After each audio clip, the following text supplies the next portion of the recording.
चकाचौंध के पीछे कभी कभी ऐसे झगड़े छुपे होते हैं जो किसी फिल्मी कहानी से कम नहीं लगते। और इस बार एक ऐसा पारिवारिक विवाद सामने आया है जिसने सबको चौंका दिया है। ये कहानी है एक घर की, एक मां की और एक बहू की, जहां रिश्तों से ज्यादा जायदाद की बात हो रही है। मामला जुड़ा है संजय कपूर की मौत के बाद उठे उस विवाद से जो अब सीधे कोर्ट तक पहुंच चुका है। एक तरफ है उनकी मां रानी कपूर और दूसरी तरफ उनकी पत्नी प्रिया सचदेव और बीच में 300 करोड़ की संपत्ति। लेकिन कहानी इतनी सीधी नहीं है, क्योंकि आरोप सिर्फ पैसों के नहीं है, आरोप है धोखे के, दबाव के और भरोसे के टूटने के।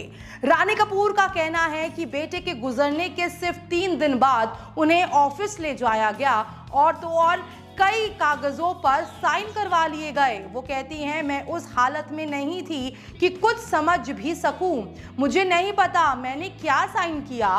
सोचिए, एक माँ जिसने अभी अभी अपने बेटे को खोया हो और उसी वक्त उसे कागजों पर साइन करने को कहा जाए, क्या वो सच में समझ पाती कि वो क्या कर रही हैं? लेकिन यहीं से शुरू हुआ असल विवाद। रानी कपूर ने आरोप लगाया कि प्रिया सचदेव, जी हाँ, प्रिया सचदेव ने उनके घर पर कब्जा करने की कोशिश की है। यहाँ तक कि दिल्ली वाला घर भी उनसे छीन लिया गया और परिवार के बाकी लोगों को वहां आने से भी रोका जा रहा है। अब दोस्तों, अगर ये आरोप सच भी हैं तो ये सिर्फ एक प्रॉपर्टी डिस्प्यूट नहीं बल्कि एक परिवार के टूटने की कहानी भी तो है।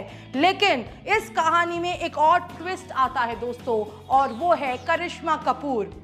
जी हाँ दोस्तों, आप सही सुन रहे हैं, वही करिश्मा कपूर जो कभी इस परिवार का हिस्सा थी और जिनका इस परिवार से रिश्ता काफी कड़वा माना जाता रहा था। लेकिन आज हालात बदल चुके हैं। रानी कपूर खुद कहती हैं कि वो आज भी करिश्मा कपूर के संपर्क में हैं, उनसे मिलती भी हैं, पोते पोती के साथ वक्त भी बिताती हैं। यानी जहां कभी 36 का आंकड़ा था, आज वही 7 नजर आ रहा है। और शायद यही इस कहानी का सबसे इमोशनल हिस्सा भी है, क्योंकि दोस्तों रिश्ते कभी खत्म नहीं होते, बस समय के साथ उनकी परिभाषा बदल जाती है। ये पूरा मामला कोर्ट में है, जहां फैसला होगा कि असली हकदार कौन है।